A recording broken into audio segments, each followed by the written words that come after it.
Buenas, buenas, soy Ayelen Correa. Les doy la bienvenida a la tercera temporada del Detrás de las Partituras. Para mantenerte siempre informado, para continuar rompiendo tabúes, para hablar de lo que nos incomoda, para compartir esas conversaciones magníficas con colegas y para dar luz a conocimientos nuevos. Así que prepara el mate, té o café, que empezamos.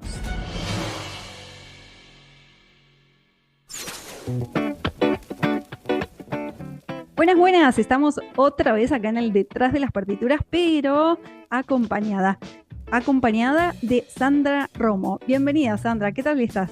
Hola, muy bien, ¿tú qué tal estás? Muchas gracias por invitarme. Ay, gracias a ti por sumarte acá en el Detrás de las Partituras y vamos a estar hablando detrás de nuestro cuerpo como músicos y quisiera que nos cuentes qué haces y quién es Sandra, porque puede que acá en el Detrás no te conozcan y me encantaría que así lo hagan.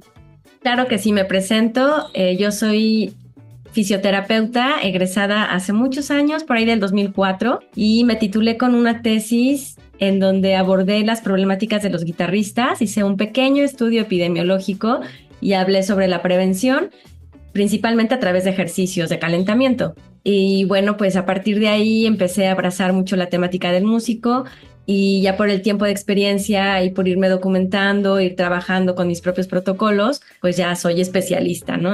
Realmente la especialidad como tal en México no existe. Me imagino que en otros países sí habrá alguna pequeña curso, diplomado, formación, pero sí, a nivel especialidad no la conozco. En cuanto a qué más hago, bueno, yo en el 2010 me formé como cadenista. Este es un método que aborda las cadenas musculares y articulares. Hay varios métodos. Yo el que estudié es belga. Quien lo ideó, quien lo comenzó fue Madame Godelieve Denise Struijff. Y después esto me fue llevando hacia el lado psicocomportamental, a darme cuenta de la importancia que hay del fundamento y de la base en las emociones. Entonces profundicé e hice como una formación en psicoterapia corporal, que se llama psicoterapia funcional. Y bueno, esa es una especialidad que en realidad tiene su auge en Italia. Luciano Rispoli es el creador de esta especialidad. Es una especialidad muy bonita en donde se reconstruyen las experiencias básicas del self y en donde el psicoterapeuta la hace de padre y madre amorosos para restaurar, ¿no? Y todo es a través del cuerpo y se contemplan pues varias partes, ¿no? Como las emociones, la postura, todo lo fisiológico y también lo cognitivo. Y pues bueno, que he hecho mucho trabajo de prevención, me he enfocado mucho en dar cursos y talleres, también pláticas, y también he escrito, por ejemplo, antes que existía la revista Music Life, pues ahí de varios años como columnista. Era una publicación que se llamaba En Armonía, y la verdad es que ahí pues tengo mucho contenido que ahora se puede encontrar en mi blog. Y pues bueno, he estado cambiando de nombres. Hace mucho tiempo comencé como Clínica Sanarte, después me hice Fig Health y ahora somos Casa Zenit. Y pues estamos aquí en Cuernavaca. Tengo mucho tiempo dedicándome a los músicos y gracias por la invitación, porque sé que todo esto tiene que ver con atender, prevenir, cuidar, promover la salud en los músicos. Tal cual, quienes nos escuchan, que es de todos lados del mundo, Cuernavaca queda en México, así que nos situamos geográficamente por ahí. Y me parece súper interesante esto que decís de unir la realidad emocional con la corporal, la física, porque nos lleva a entender que cuando estamos en una situación de estrés mental, física y emocional, justamente, se ve reflejado. ¿Qué pasa? Vamos con la primera pregunta y entramos en tema. ¿Qué le pasa al cuerpo del músico cuando toca con presión, cuando está en esa situación de tensión de que sí o sí le tiene que salir bien el concierto en que está, o el que está por dar, o el que va a dar, o el que está dando? ¿Qué le pasa en el cuerpo?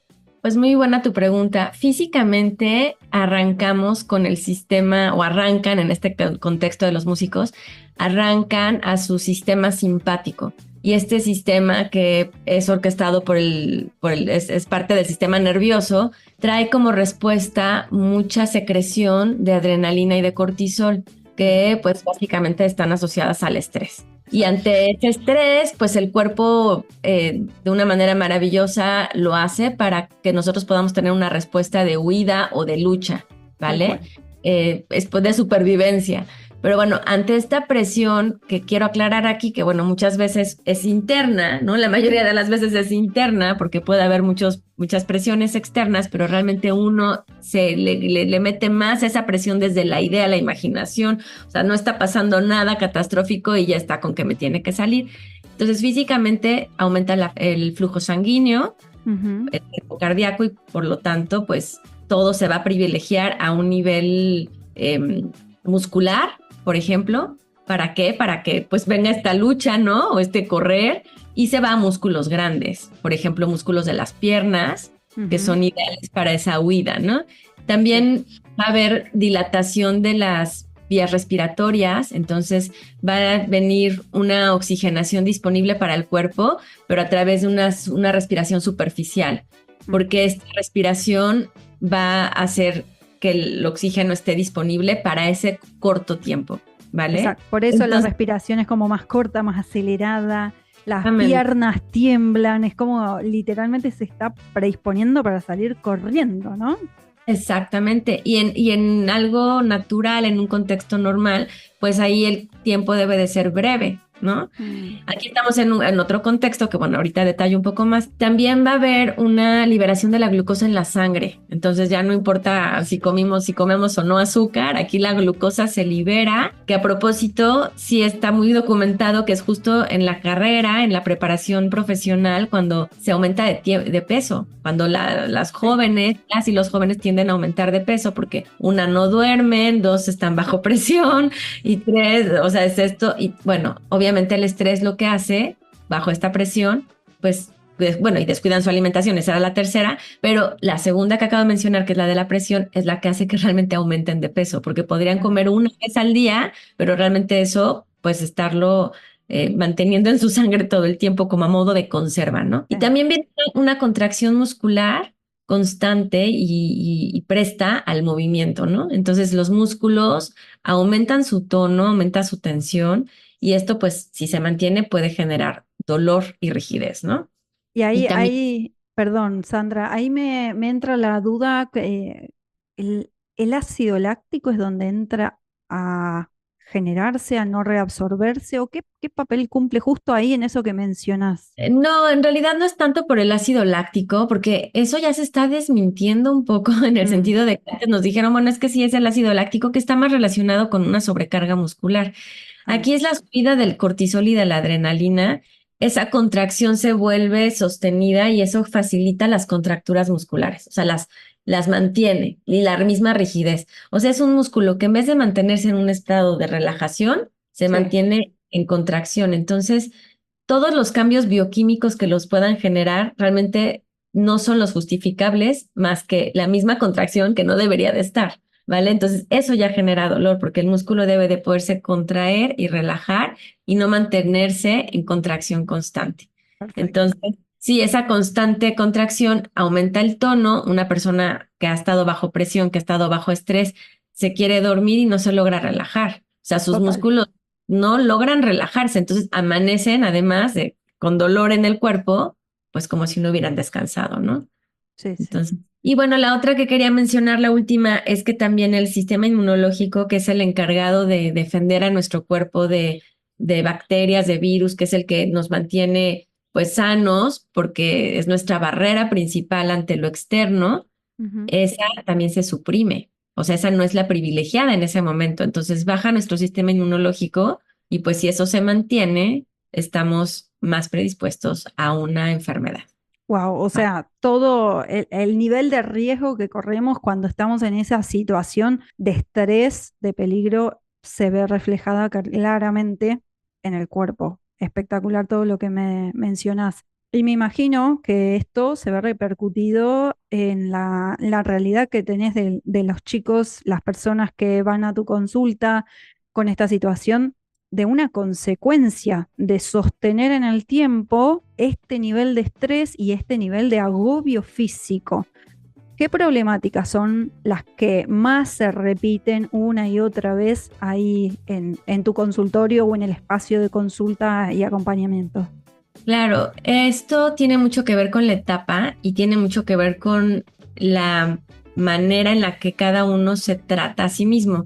Por ejemplo, he tenido consultantes que en cuanto empiezan a sentir tensión en su cuello y dolor en su cuello, hacen su cita porque no quieren tener esas molestias. Y hay consultantes que inmediatamente lo asocian a esta sobrecarga y no nada más a lo postural, sino a esta Ujú. sobrecarga y esta presión, llamámosle intrínseca de estrés. Y también hay personas que están, o sea, y suelo tener personas que están muy desconectadas de sus propios cuerpos y de cómo la emoción está impactando negativamente a su cuerpo. Y suelen ser las personas que ya llegan con una tendinopatía, como de ya me duele la mano, ya me duele el pulgar. Y cuando les pregunto, ¿y el cuello desde hace cuánto tiempo te dolía? Y me dicen, bueno, es que se llevó 15 años, pero no me había dejado o sea, yo podía seguir tocando y este sí ya no me permite tocar, ¿no? Claro, Entonces, ahí, perdón, ajá, ahí es donde el músico lleva su locura a un punto extremo de hasta que no puedo, o sea, no puedo tocar, no voy a consulta. así es, Es así es. tremendo. Sí, entonces yo, bueno, aquí recibimos pacientes con esos dos panoramas, ¿no? El Mm. paciente que te atiende porque no se quiere sentir incómodo, que muchas veces empiezan desde los 16, 18 años o a los 20, o sea, empiezan como de yo antes no estaba así, cuando les voy preguntando, bueno, y es que, ¿qué has dejado de hacer, no? Pues es que desde que estoy en la carrera ya no duermo, ya no como, y además dejé el ejercicio, son varias cosas que van sumando, ¿no? Entonces, Sí. lo que solemos ver aquí más son los síndromes por sobreuso, que son lesiones musculares, como esto acumulativo, que se Mm. va abarcando un músculo y otro músculo y otro músculo, y son lesiones que pues acaban siendo tratadas con reumatólogo porque no ceden a los analgésicos, no ceden muchas veces a un tratamiento de fisioterapia convencional. Y bueno, de ahí nos vamos a las tendinopatías, a los problemas en la columna, muchos de índole postural, pero también van de la mano con lo emocional, y muchas actitudes escolióticas, Sí, cervicalgias, lumbalgias y pues gangliones o quistes también son comunes. Bueno, esas son sí. las que frecuente atendemos, de todas. Realmente trato con la distonía focal, que bueno, ya cuando presenté no lo mencioné, pero soy pues realmente especialista tanto en dolor crónico, o sea, en personas y músicos que ya llevan años con dolor, que no ceden al tratamiento convencional, y también en distonía focal, que es un padecimiento más hacia lo neurológico Ujú. y que tiene que ver con un desorden de movimiento, con dedos que no obedecen, donde hay pérdida de control, o también en la boca y en otros músculos, ¿no? Sí, podemos hablar de ahí de lesiones activas y pasivas. Podemos decir que la parte más focal esta de que se me paralice un músculo sería como una lesión que me imposibilita y la otra, y sí, las dos se imposibilitan, una desde el dolor y la parálisis y de la otra directamente que no responde el cuerpo, ¿no? Digo también activa porque he conocido un colega, lo he visto, aparte que tenía como entablillado el dedo porque el dedo se le movía solo, ¿no? Esta cuestión de, bueno, ¿qué pasa acá? Contame un poquito porque me parece súper interesante estas dos realidades. Sí, bueno, esto de que el dedo se mueva solo y de que realmente ha perdido uno la capacidad, porque no solamente vienen con dolor, muchas veces es por falta de movimiento o porque el movimiento no sea de calidad, ¿no? Mm. Entonces, realmente en este sentido, sí, estas son, como lo mencionas, dos realidades y sí tiene que ver con lo pasivo y activo, porque por decir, hay personas que ya llegan con un dolor crónico o con una alteración de movimiento crónica que no han podido resolver de ninguna manera y ya llegan con una depresión. Y hay quienes porque tienen 10 días con el dolor, el cansancio, vienen un poco espantados, vienen un poco ansiosos, Mm. porque quieren resolverlo y tienen el examen en un mes, ¿no?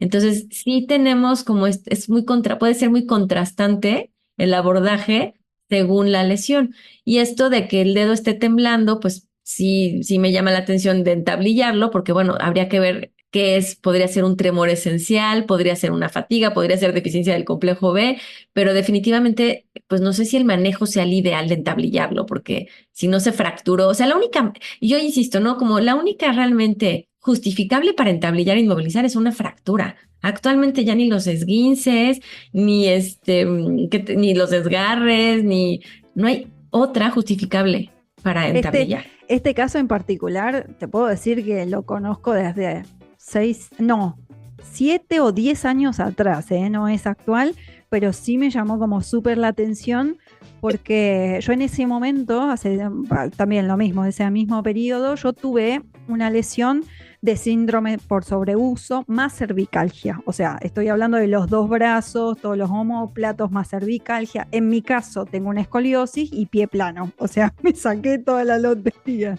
Pero en ese proceso, justo, parece no, si yo digo, bueno, me voy a comprar un auto rojo, vos vas por la calle y ves todos los autos rojos, ¿no? En ese caso había visto justo un colega que tenía el dedo y esto, cómo va movilizando y va cambiando y adaptándose la ciencia en función de qué es lo mejor y lo más idóneo con la información que tenemos, y esto de científicamente comprobado es tal cosa en vez de otra situación, y me parece como súper interesante porque ahora me decís que no se entablilla. En ese No. momento estaba re bien entablillarlo, seguramente. Sí, es cierto, ha cambiado muchísimo. O sea, nos hemos ido actualizando y hemos visto pues las desventajas de inmovilizar, ¿no? Sí, actualmente hay músicos, por ejemplo, que llegan con distonía focal porque el manejo a veces acaba siendo muy errado. Entonces, pacientes que no necesitan cirugía y que terminan siendo operados, Mm. o pacientes que justo tienen un padecimiento que no justifica esa inmovilización y que se les da, ¿no? Y ellos mismos, cuando tienen un problema, hasta lo ocultan. O sea, me Sí. pasó con una paciente que decía, es que yo ni señalo con ese dedo, porque como ese es el distónico, yo mejor meto la mano en la bolsa y señalo y ya ocupo ya la otra. Y eso es peor para su neuroplasticidad, no usar la mano ni para señalar. Tal cual. Entonces, como que sí es un tema ahí bastante interesante. Sí, y por eso estamos acá hablando en el detrás de las partituras del cuerpo del músico, porque también es falta de información, es falta de conocimiento y de divulgación de este tema, de entender que el cuerpo hay que cuidarlo, hay que atenderlo. Y me parecía interesante también que nos comentes el uso del taping. Digo esto porque en el deporte lo vemos un montonazo, y ya que estamos hablando de método y demás, me acuerdo que mi fisio en ese momento, mi kinesióloga, que era experta en miembro superior, habíamos probado varias cosas porque en ese momento tocaba todo el santo día. Bueno, esto de sobreuso del cuerpo, ¿no? Cuánto es que hay que aprender a decir, bueno, en este periodo del año voy a tener mucho, mucho desgaste físico y me pongo con eso, pero acompañada. Y lo que más había visto yo que era muy eficiente era el taping. Yo en carne propia digo, el taping para mí, una cosa que me despega la fascia, me ayuda, me genera amplitud, movimiento. ¿Qué opinas vos del taping? Sí, es maravilloso. Yo al principio en mi formación, como estudié hace tantos años, sí, terminé en el 2004, digamos, en ese momento ni existía en México el taping. Entonces a mí no me lo dieron como parte de... Y Mm, cuando empecé a ejercer, llegaban muchos pacientes y me decían, ay, me pusieron unas vendas que no me resultaron. Entonces yo cerré como mi creencia a estudiarlo. Sin embargo, en algún otro momento, ya hace algunos años, como yo creo que 15 años, un amigo, un colega, empezó a estudiar conmigo, empezó a trabajar conmigo y empezó a aplicar el kinesiotape también siendo cadenista. Y fue increíble porque los mm. pacientes se sentían muy bien. Entonces yo empecé a ver que se sentían muy bien y que siempre llegaban me sirvió muchísimo la cinta que me pusiste. Entonces, pues me formé, hice el curso, la certificación y me encantó. Actualmente soy súper fan del kinesiotape.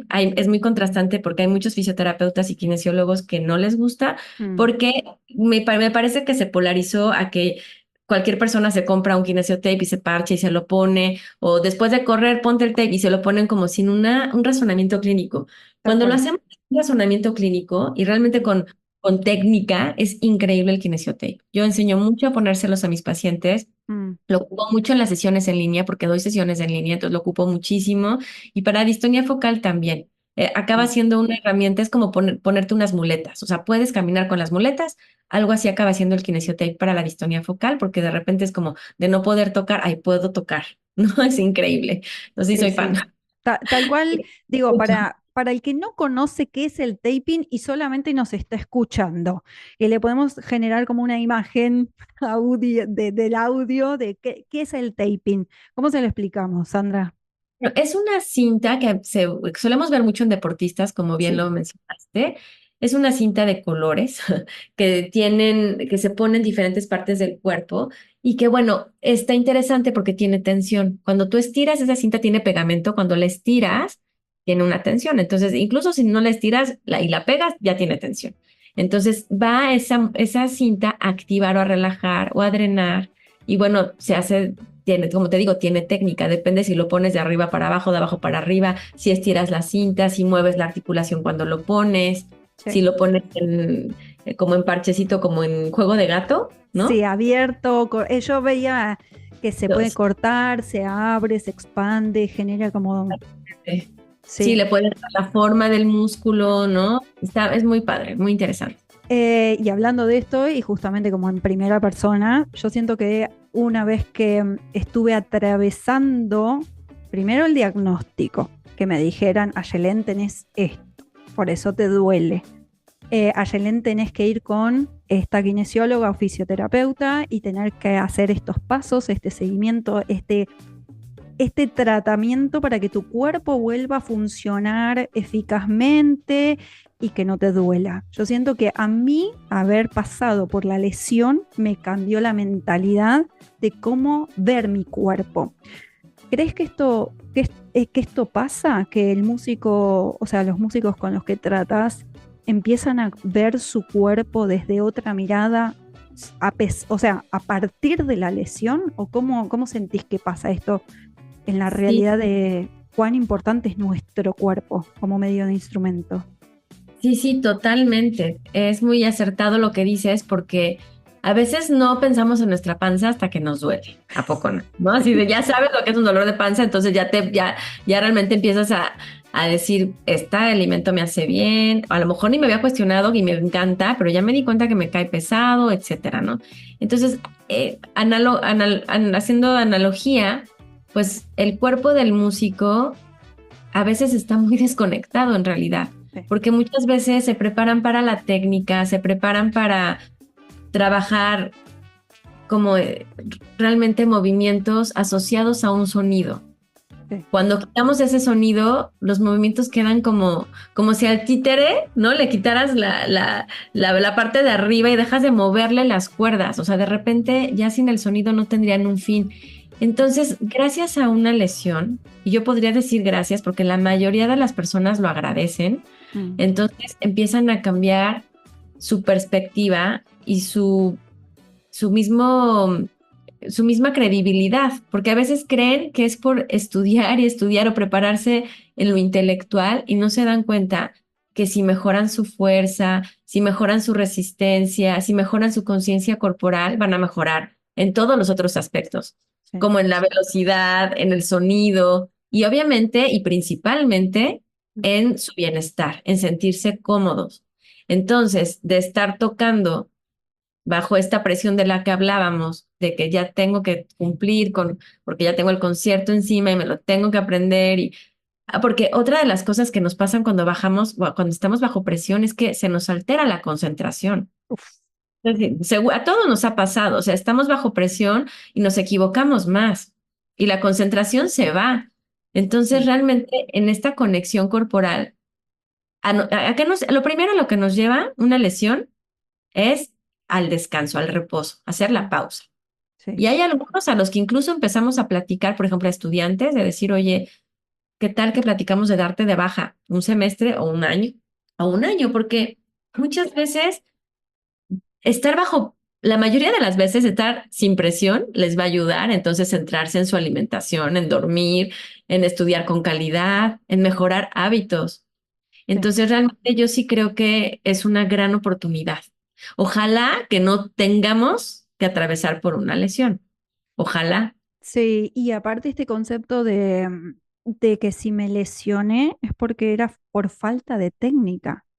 Este run run interno de todo el tiempo de solamente el que se lesiona es porque o estudió mal o no tiene la suficiente técnica o porque realmente no es eficiente o no está apto para, que esto no solo se ve y yo en mi realidad hace 10 años atrás lo escuchaba, sino que también en los músicos actuales se sigue sosteniendo y no importa en el lugar del mundo en que estés, en el proceso de investigación del año pasado, esto surgió todo el tiempo y entender Ah, como que también hay una falta de información, como estábamos diciendo, la divulgación. Y ahora me meto un poco en el terreno educativo.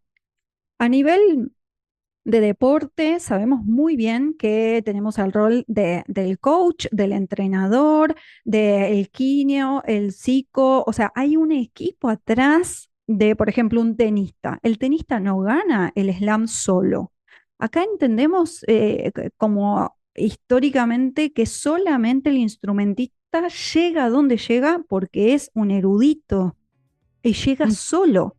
Yo creo que acá también hay como un error educativo de esa falta. Yo creo que hay una fisura, pero quisiera pensar y involucrarte en este análisis de qué tipo de fisura vos percibís o dónde está este error, esta falta de habilidades para tener conciencia en el cuerpo. ¿Qué pasa que nos enseña, se disminuye? ¿Qué es lo que vos sentís que sucede desde tu mirada? Bueno, mencionaste dos cosas muy importantes que están en relación a los mitos, Mm. que realmente sí es un mito que te lesionas por falta de técnica y sí es cierto que siguen, yo ya no, siguen hablando de eso. Tan es así que como que a un nivel profesional la demanda y la expectativa es mayor, ¿no? Entonces la lesión la consideran como verdaderamente te equivocaste. Si te lesionaste y te duele es porque en algo estás haciendo mal, ¿no? Lo cual pues lleva como a otra vez una división entre el profesional de la salud y el músico, porque el profesional de la salud, si te lesionas, es pues ve con tu maestro a ver a que te revise la técnica, a que hagan algo por ahí, ¿no? Que tenga que ver con una mejora en cuanto a tus movimientos, cuando no, en realidad, si lo planteamos desde ahí, pues es que la técnica de años y años se ha estado pasando de generación en generación y realmente no había ni principios de biomecánica, ni había conciencia corporal, ni había ergonomía, Sí. ni entendimiento de la fisiología y de la anatomía y de la diferenciación entre que cada cuerpo es distinto, o sea, muchas cosas en donde realmente sí podemos decir que es un mito, ¿no? Podemos concluir que es un mito. Qué Y bueno. también el deporte, es que lo del deporte, este punto también es súper interesante porque eh, a mí me gusta hablar de medicina del deporte como algo inspiracional, sí Total. separado, tampoco es medicina del deporte. Definitivamente un músico, si se atiende con un médico del deporte, no dudo que sea malo el tratamiento. A lo que voy es que si el médico del deporte no considera que es un músico y lo trata como un deportista, pues Sí, no va por ahí, porque va por otro lado.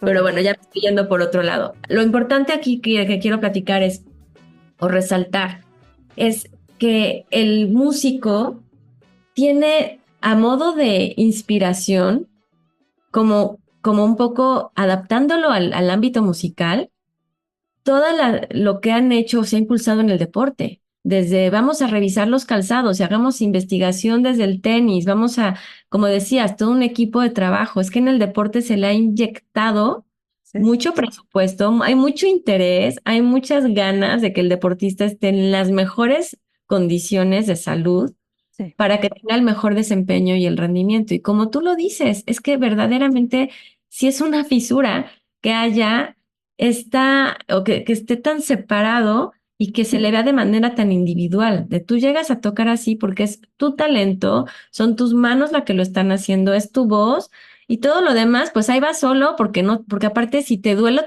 te equivocas, estás muy mal, ¿no? Total. Sí, sí, sí. Y es culpa tuya. Le agrego eso. Y es culpa tuya. Tuya. Entonces hay una cultura del silencio en torno al dolor, en donde el músico está, pues verdaderamente como si estuviera tras las rejas, encarcelado, sin poder sacar su verdadero potencial. Entonces, pues sí, tal cual, sí es importante que lo menciones. Qué bueno que coincidamos en esto, Sandra, me encanta.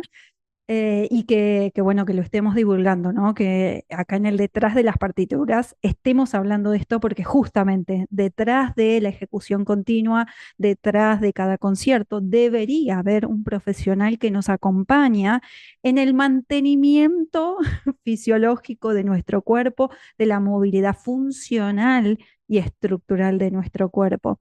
Y hablando de esto, también en tu comentario se me disparaba la cuestión anatómica, ¿no? En los pianistas sabemos muy bien que las manos de Rachmaninoff eran largas y eternas, y esta cuestión de saber desde la pedagogía, cuando tengo un estudiante delante, si su anatomía se condice con la anatomía del compositor y es posible que lleve adelante esa obra, ¿no? Y acá también me introduzco en esta cuestión de podemos hablar de que hay algunos instrumentos o posturas que se utilizan en los instrumentos que son más anatómicas o menos anatómicas, que nos proponen llegar a la lesión o que estemos como más proclives a ella según el instrumento. Es muy buena tu pregunta. En, cuando uno parte de solamente imaginar la postura, sí podría creer que un violinista, un guitarrista, incluso yo durante mucho tiempo lo he dicho, es que claro, hay instrumentos que van más al centro y hay otros que son más asimétricos, por ejemplo, los de cuerda, ¿no? Ujú, Que son así los principales donde un brazo va para allá y el otro va para acá, a la derecha y otro a la izquierda, va a cambiar la posición de las manos, ¿no? ujú. Entonces, uno así como que en general podría decir sí. Mejor piano, mejor un instrumento de viento y que aparte no pese, ¿no? Que sea ligero. O sea, en teoría sí, pero ya en la práctica y con fundamentos, me parece que pues fue el año pasado, máximo 2 años, hay un artículo que después puedo dejar aquí la referencia, Claro, justo desmintieron eso, que las lesiones ocurren por igual. O sea, como que no es el instrumento, obviamente todo esto es con análisis de números, ¿no? sí. Mucha investigación y muchos números. Concluyeron que no, que realmente no es que un instrumento sea más o menos. Mm, Entonces, y te puedo decir que yo con mi práctica he visto, porque sucede que las cadenas musculares tienen que ver con lo emocional y tienen que ver con la personalidad y tienen que ver con la relación con los demás y con las vivencias. total. Claro que también vamos llevando al cuerpo según nuestro uso. Por Sí, ejemplo, pensemos en una bailarina de danza clásica, pues por hacer tanto la punta, ella en reposo, sus pies van a caer en punta, claro. ¿no? No tan neutro como los nuestros, como en el punto cero. Igual con los músicos, evidentemente un músico, incluso ellos lo notan en sus manos. Es que mi Sí. mano que hacer extensiones es la que está más desarrollada y abre más que la que no lo está trabajando, Total. ¿no? El cuerpo se amolda a lo que lo Hola, usemos. claro. Sin embargo, o más bien, además de eso, tenemos lo que te digo de la emoción, la predisposición. Entonces, en las cadenas musculares hay unas que dominan del lado derecho, hay otras que dominan del lado izquierdo. Y bueno, aparte le metemos que si somos diestros, somos zurdos. Y entonces, cuando yo les hago el examen postural, encuentro muchas actitudes escolióticas, en Uf, donde los músculos del lado derecho y los del lado izquierdo se están peleando a la columna vertebral uf. y muchas veces son en correspondencia con su instrumento. Por ejemplo, tengo al paciente que le tomo la fotografía y le digo, es que haz de cuenta que tienes puesto el contrabajo. O sea, aquí tu pie está para allá, todo está igualito. Es como si tuvieras puesto el instrumento y nada más te lo quitamos para la foto. Me encanta. Pero hay veces que no, hay veces que tocan el violín y en vez de estar posicionado para allá, está para el otro lado. O la Uf. posición de la mandíbula, que si se va hacia adelante, pero toco flauta transversa. O sea, Mm, hacia prognatismo, como se va hacia adelante, la mandíbula hacia adelante, pero la flauta transversa necesita que esté un poquito hacia atrás para que salga el aire. Entonces, muchas veces, como que no es nada más del instrumento. Y lo mm. menciono porque sería meternos como en un área de, a ver, vamos a ver tus manos, vamos a ver tu cuerpo, y entonces yo te digo para qué instrumento si puedes y para qué no.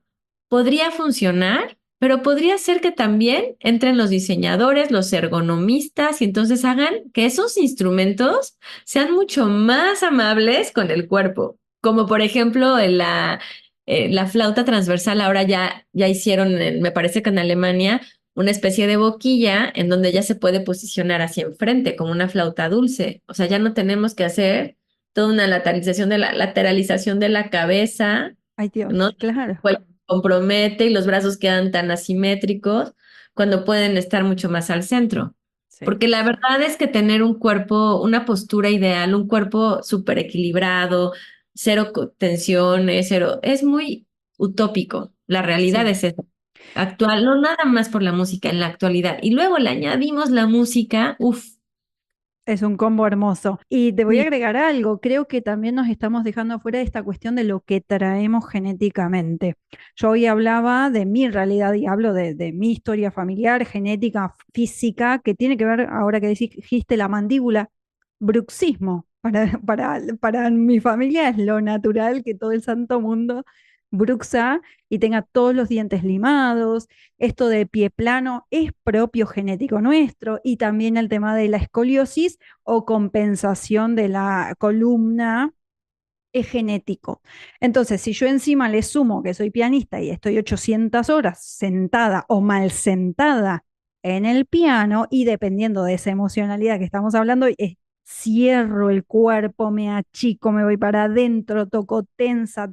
Bueno, es un combo hermoso, pero ¿cómo podemos ayudar a los que nos están escuchando acá en el detrás de las partituras con esos red flags para dar luz de atención, por favor, qué pasa acá para evitar llegar a esas lesiones? ¿Qué tienen que escuchar los músicos hoy y escribir y anotarse gigante para no olvidarse de esas alertas de las banderas rojas? claro, en definitiva, el principal, el primero es escuchar al cuerpo.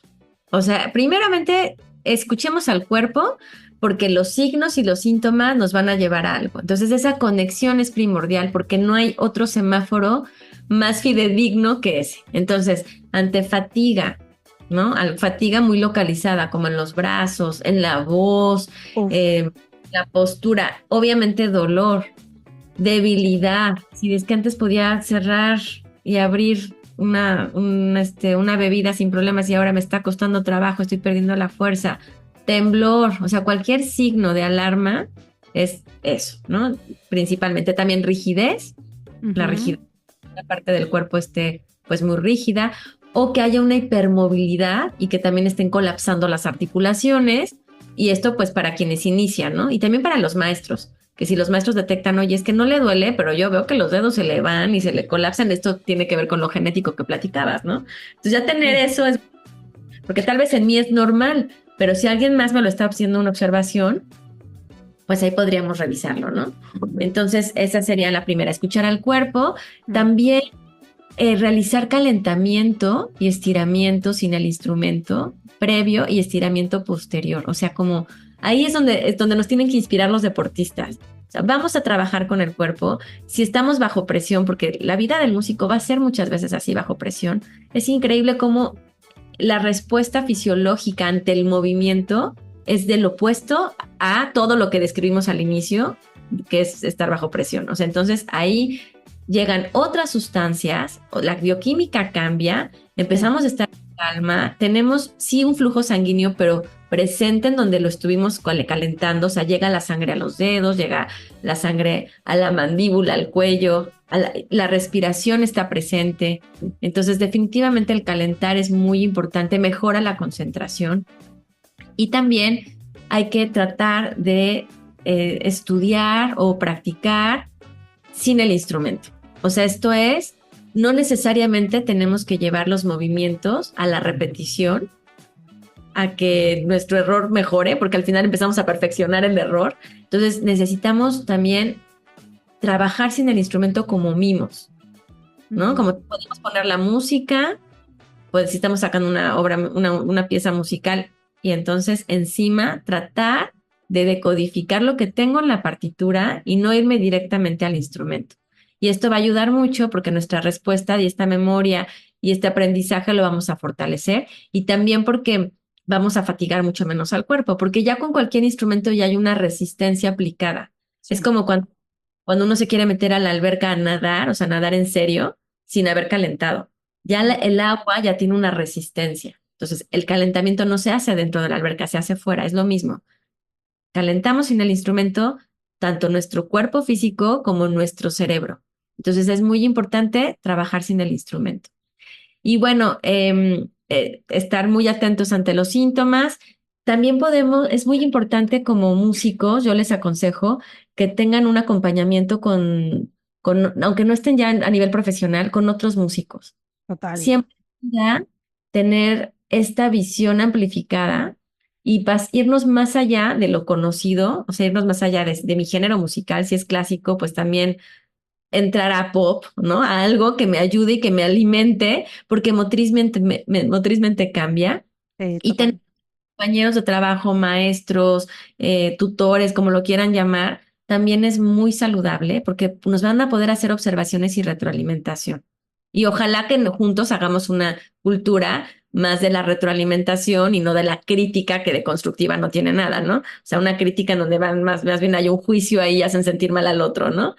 Entonces, bueno, y definitivamente mejor tener en cuanto al cuidado del cuerpo, Mm, tener buenos hábitos, alimentación suficiente durante el día, porque a veces dejan el cuerpo en inanición, ¿no? sí, Muchas veces esto mismo del deporte entra aquí porque me voy a preparar para un partido, ¿no? Y entonces tienen todo un nivel de proteínas, tienen a su nutriólogo, sí, tienen qué sí comer, qué no comer el día anterior, y los músicos están muy desconectados de eso. sí.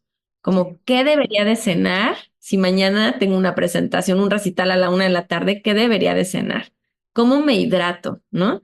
Entonces, tener a la mano, sí, realmente fuentes de nutrición son muy importantes. Tener a su nutriólogo de cabecera, en donde tal vez va a ser más una asesoría y en donde tiene mucho que ver su rendimiento, su fisonomía, si hace o no ejercicio. O sea, aquí no se puede dar como algo general, pero sí les podría decir idealmente de 3 a 5 veces al día, procurar cenas pues más con ensaladas, evitar los carbohidratos procesados, sí los Mm, que son frutas y los que hay en verduras.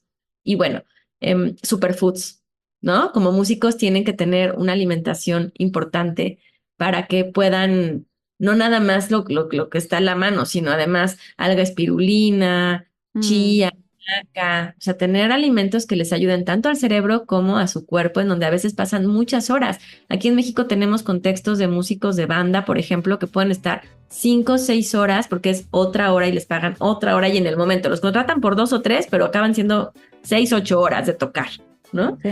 Entonces, bueno, sí, realmente creo que estoy abarcando lo más importante, hacer ejercicio. Esa es otra importante. Mm. Hacer ejercicio es muy importante porque cuando empezamos ya a cansarnos del cuello y de los hombros es porque tenemos sedentarismo. Y actualmente para combatir el sedentarismo hay que hacer movimiento extra. Total, y aparte entra a compensar el cuerpo. Siento como que si estoy todo el tiempo para adelante, la panza está toda contraída justamente porque son los músculos que tengo para abajo y todos los músculos de la espalda están en hiperextensión.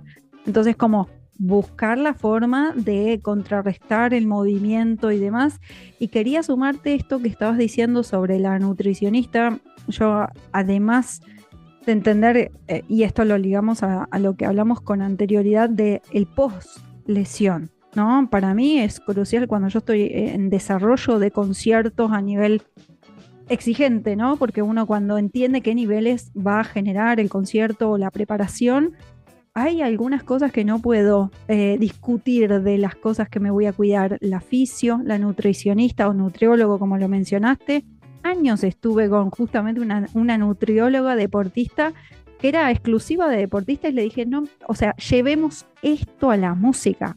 Usame como ratón de prueba, pero probemos. Y ahí es donde conocí las bayas de goji, un superalimento que casi nadie lo usa, que en general no se consume, pero que es un superalimento en sí mismo. Y esto que estabas diciendo, la espirulina, el matcha y otros más, que es una obviedad para el mundo deportivo. Yes.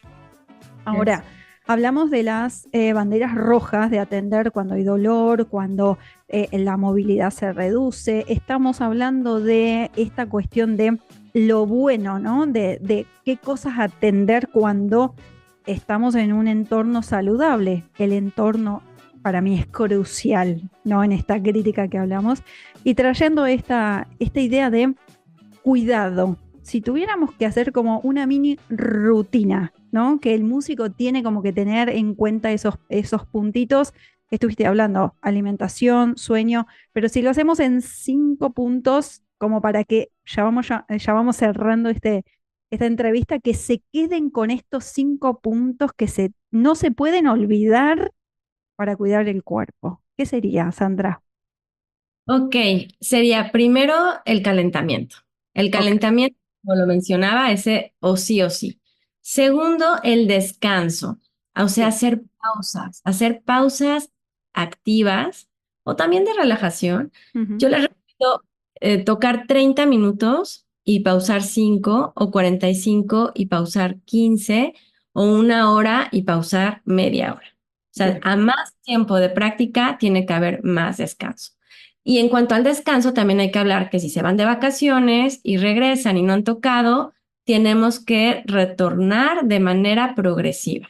Bien. Eso es muy importante, que no sea de, pues yo estaba tocando 6 horas, entonces regreso a las 6.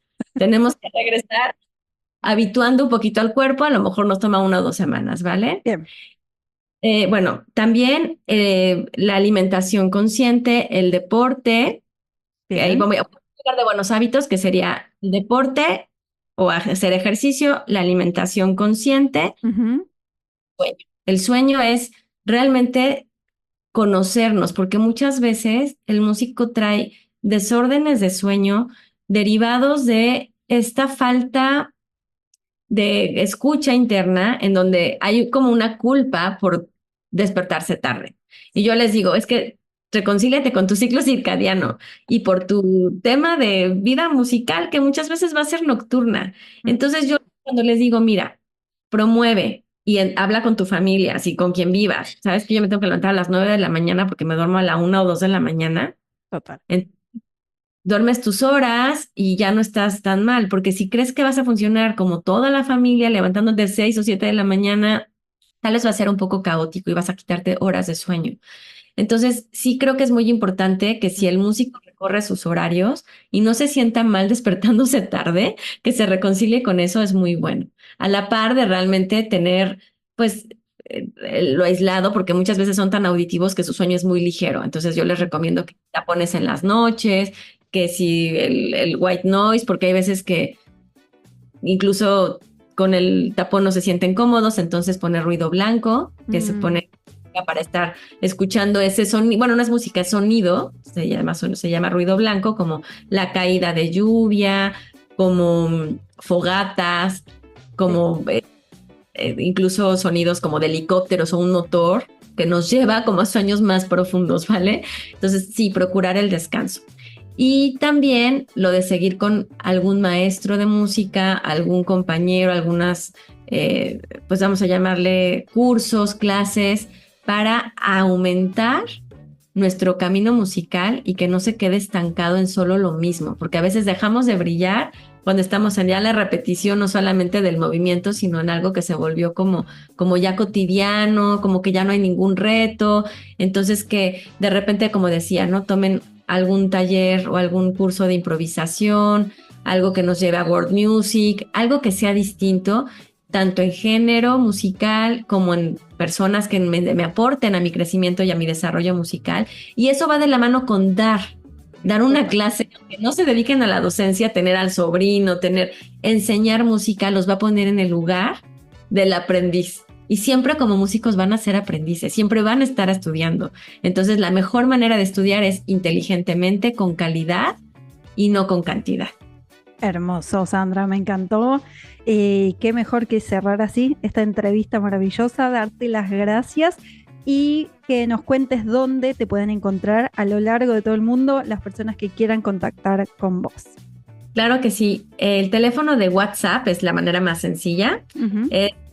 En la LADA más 52 y el teléfono es 55 66 31 17 10 y también nos pueden encontrar a través de la página web www.casacenit.com.mx y @Casa Zenit en YouTube, en Instagram y también en Facebook, así como Casa Zenit o como Sandra Romo.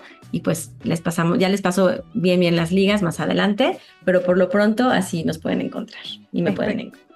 Espectacular, Sandra. Les vamos a dejar acá abajo en la descripción del episodio toda la información para quienes quieran profundizar con Sandra Romo. Por supuesto, más que recomendada, que la han escuchado en todo este episodio. Agradecidos estamos acá en el Detrás de las Partituras por tenerte.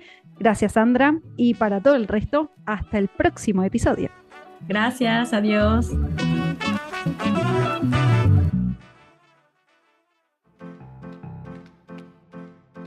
Te cuento que me encontrás en ayelencorrea.com. Ahí vas a descubrir cada uno de los espacios que creé exclusivamente para vos. ¡Hasta la próxima!